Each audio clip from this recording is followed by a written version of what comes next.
Hello ladies and gents, welcome to a new night point of view review. In front of us is the new Lynk Co 01 second generation facelift. Now, this is the plug-in hybrid, more trim. This is the 1.5 TD. It's a 4-cylinder turbo petrol producing 137 horsepower, and there's the electric motor producing 143 horsepower. The system horsepower is limited to 276 horsepower. They reduced a little bit of the petrol power for the CO2 and increased the electric motor. Battery is the same, 17 kilowatts, gives you around 75 kilometers of range. We're sitting on 20-inch alloys, new design on the alloys and the taillights. So I'm going to come back to the back. You can see the animation is also on the front and rear, so new taillights, big turn signals. If I hold the unlock, you can open the power tailgate. It is freezing, so I will just close it and excuse me, wrong button. Okay, so yeah, it worked. When you approach the car, it unlocks. I'm gonna keep the key inside my pocket and jump inside because it is freezing cold. The car says it's -3, the phone says it's -4. It feels like it's colder because there's a cold wind. It's not too strong, but it is freezing. Okay, let me start the car so I can engage the thermal comfort. Okay, see here, we have heated seats. You can actually keep them on auto setting. And let me just turn on the heated steering wheel as well, so I can use all I can get. Okay, let me demonstrate here sound system, infinity speakers.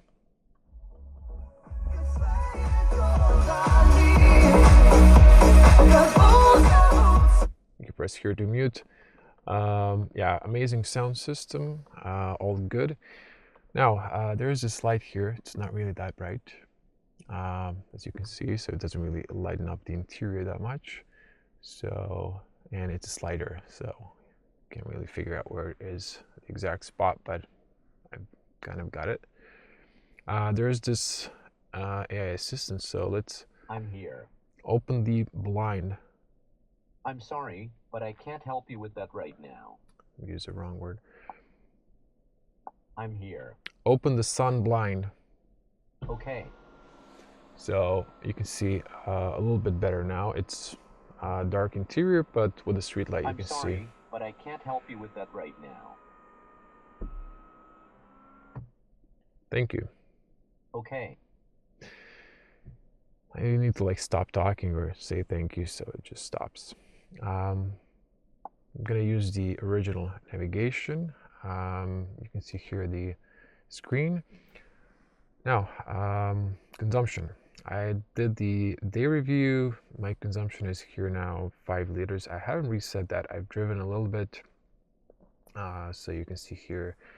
I will just reset the second one here.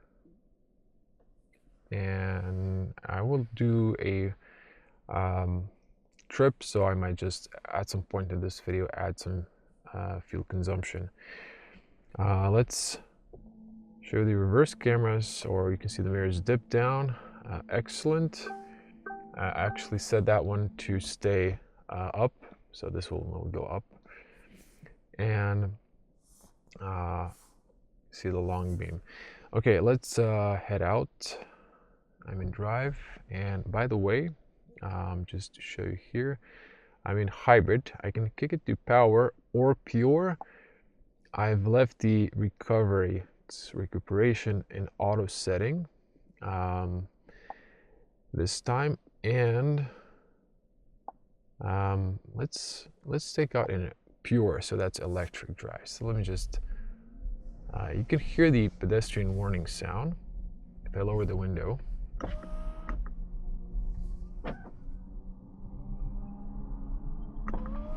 Oh, it's cold outside. It's a bit annoying. I think it stops at when you pass 30 kilometers per hour.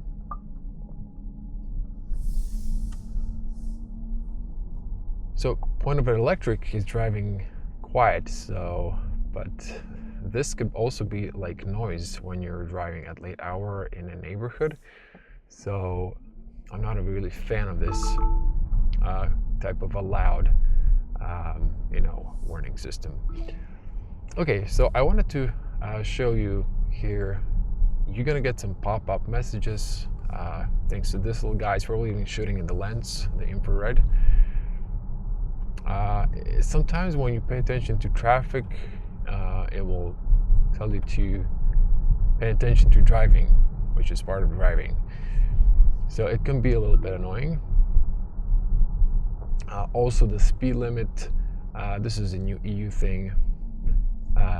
If you're speeding a little bit, which is here illegal, like 10 kilometers above the speed limit, this car will just start beeping. So some of these features, you need to turn them off each drive, which I just forgot to turn off.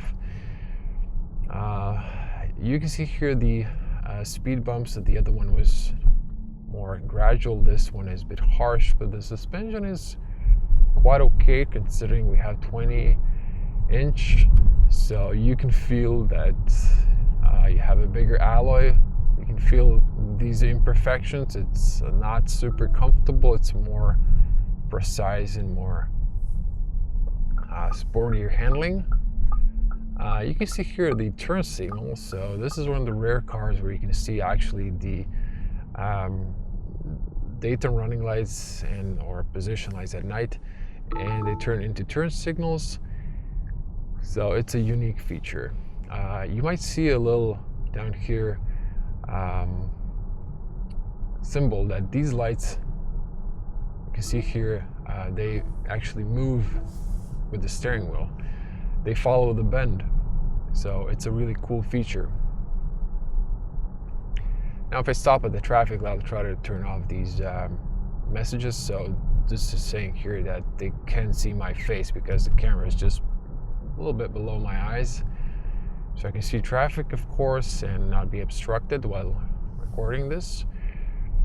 But then it can't see my eyes always, so it's gonna be, freaking out a little bit. Now, I've driven the first generation. Actually, this is not here.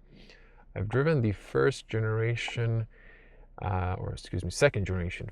This is the second generation facelift. The first facelift, it's a little bit confusing, I know. This is the message I need to switch off. And let me just see here. There's one more. You can also see the cameras turning on for the blind spot, which is a nice feature I like. Yeah, okay, so that's off the speed, and we're off without any further beepings.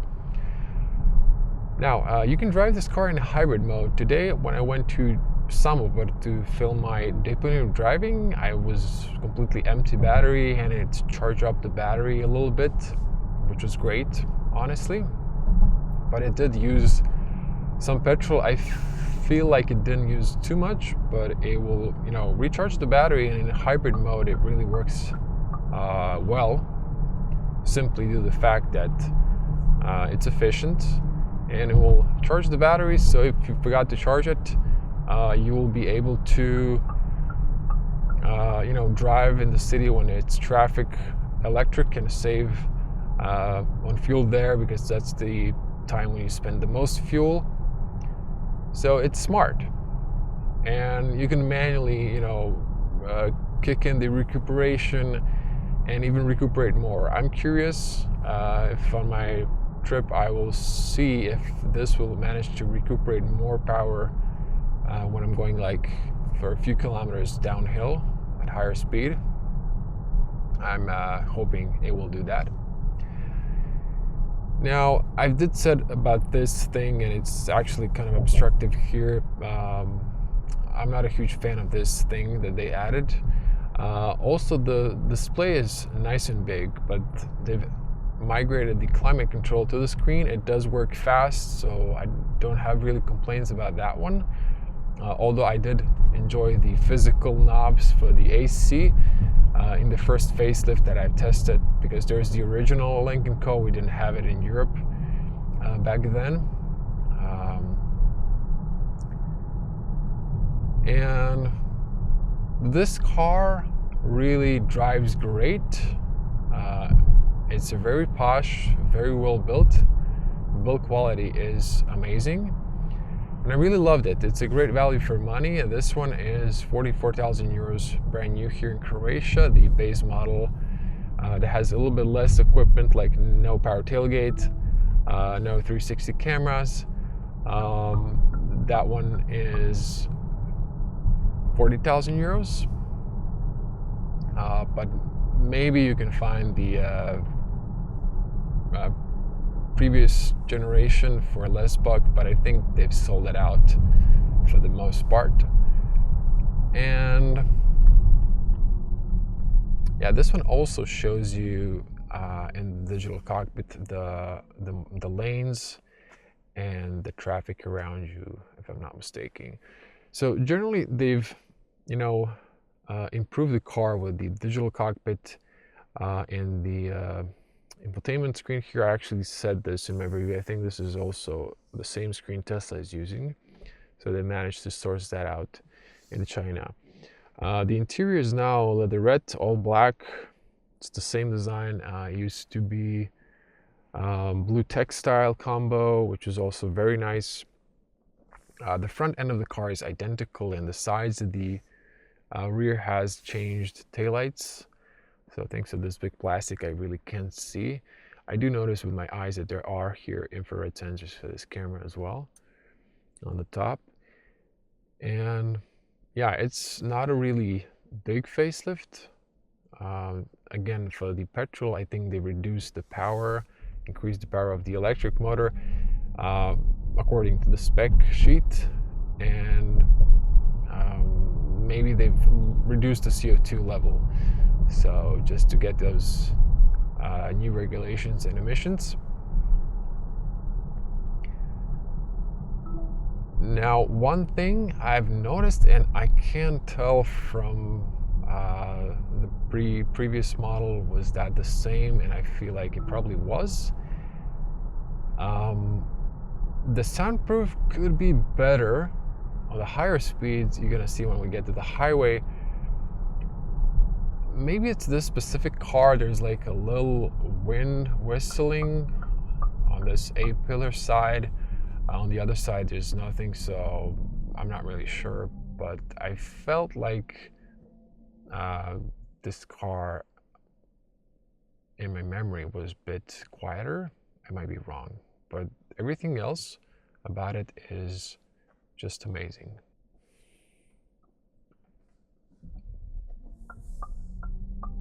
Now, let me speed up a little bit here. I'm driving very gently just to show the capabilities. So I think I was driving now. Oh, actually forgot. It's not that fast with the electric motor. I've switched it to hybrid now. So it might kick in the petrol when I speed up on the next traffic light. But for everyday commuting, it is perfectly fine. It is a front-wheel drive, so it mixes both electric motor and the petrol.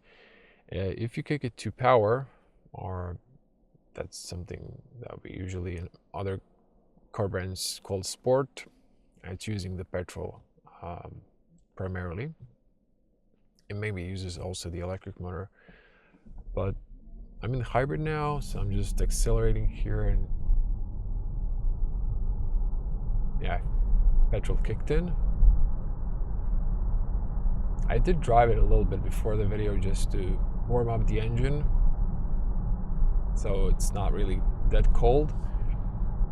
And it's driving nicely. I think if you just leave it in this hybrid mode, you should be fine.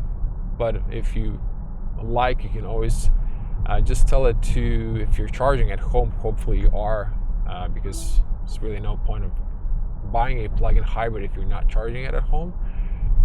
You can just tell it to, you want to drive electric, you don't want to spend any fuel, and then eventually when you go into a road trip, then you turn it into a hybrid mode and you spend some fuel actually. Now, it would be probably good for the engine that you do turn it on occasionally, so you just don't drive in electric mode, because it's not good for the petrol to just be off all the time.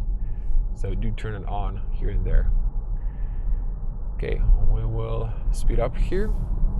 So I'll just show you that it's very nice and stable in the bends here. You can drive a bit faster in the bend and the car feels confident. There is a little bit of leaning. It's not too heavy as a plug-in hybrid, but it feels confident enough. So I'm flooring it out all the way. Speeding up very nicely. And you can hear the petrol screaming now. Okay. 145, there was like this delay before it started kicking off. And since the petrol kicked in, I can feel the AC blowing warm air now. I'm gonna slow down here. So that was just a little demo.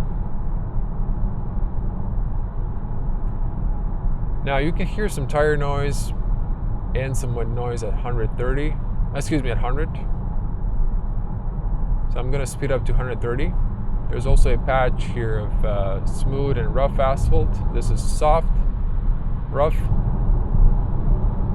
So just speeding up here 130. Yeah, it's a tall SUV, so it gets a little bit noisier than I would like to. I think a lot of car manufacturers are now paying attention to road noise and to wind noise in the cabin. So this is maybe a little bit behind on the wind noise.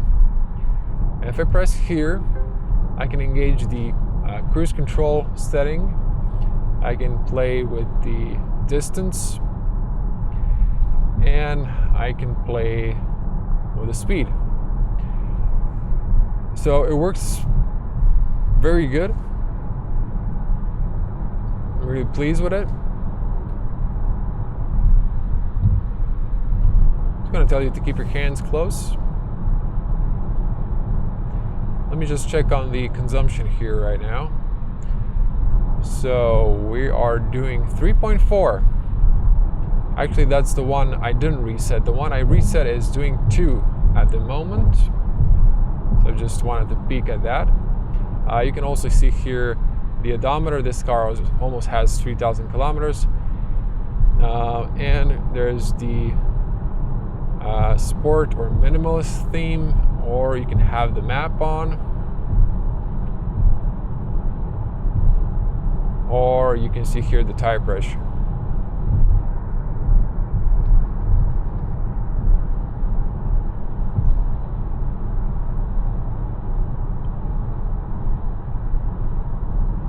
This is the long beam.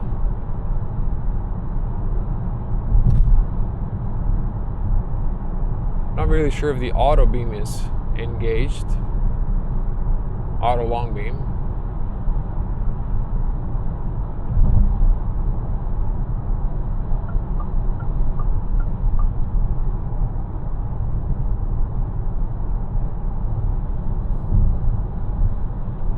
But again, the car is just following the bend. You can even see this semi-lorry, whatever you call this, truck. So it has nice updates. And I think that this lane keeping assist with the cruise works much better.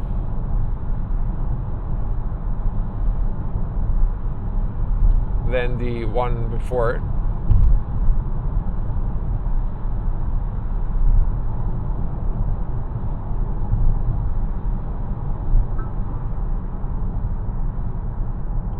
So the car is now recuperating in this hybrid mode. It's this auto setting for the recuperation. So it is recuperating when you really need it.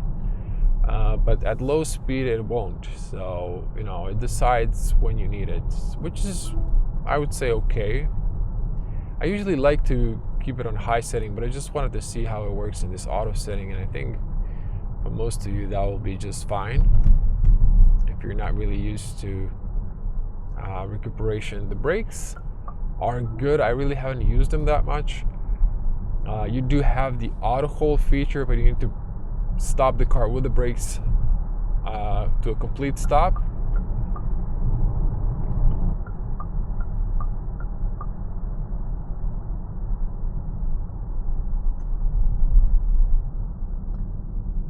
I'm using the brakes now, and you know, very good. Now we'll do 0 to 100, which should be 7.7 seconds. I'll do a brake test as well. So, but this is a feature I really like. I can't recall if the first facelift or the previous generation had this. I think every car should have this. Every new car should have this. Hyundai and Kia added this, and they're like a little bubble in the digital cockpit. I do prefer on the bigger screen here.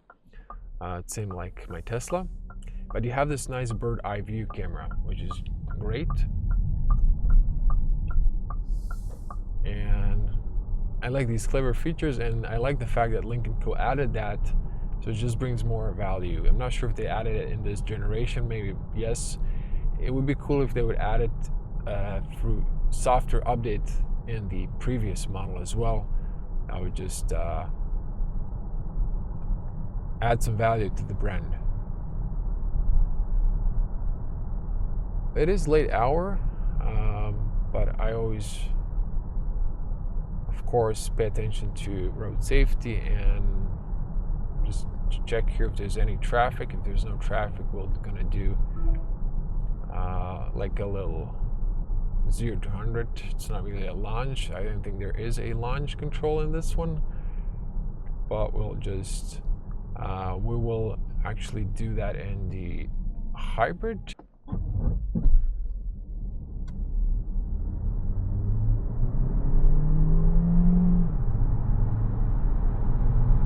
Brake check. Okay, I didn't really floor the brakes all the way, but I think they're good. Okay, so I think the headlights are exactly the same. There's a ramp now, so I can't go anymore to my route. But you can see the headlights here. Just the long beam is amazing. There's one car here. You can see it in the digital cockpit, and you can see here the navigation. There's 3D buildings, so I've also added a destination to the garage I'm going to.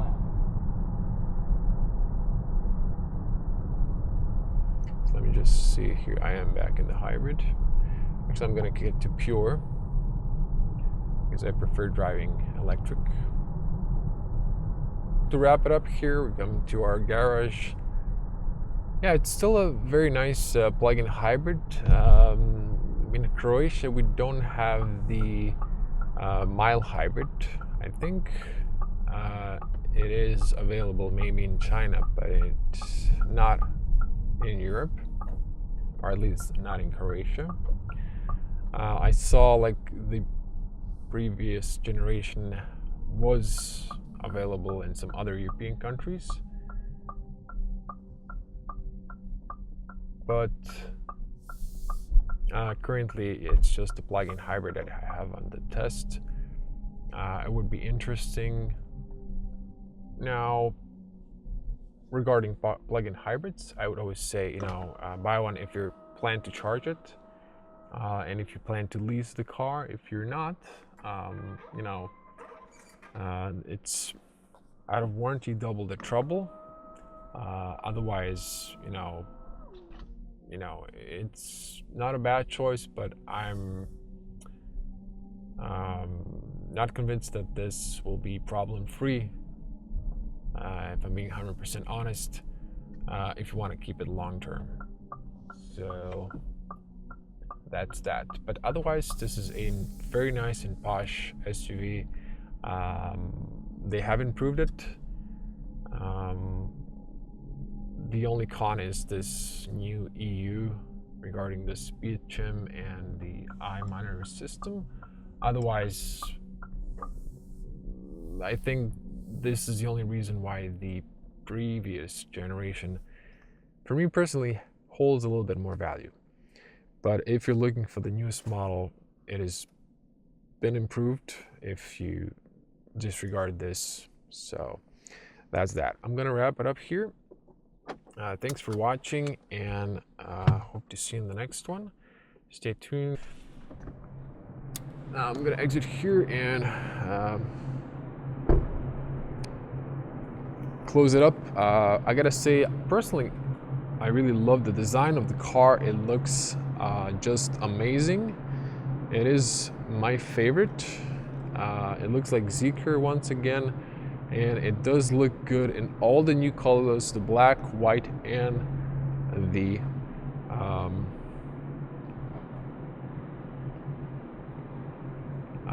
green color, yes. So I'm gonna wrap it here. Thank you for watching, and see you in the next one. Stay tuned for more content, and stay safe on the road. Bye.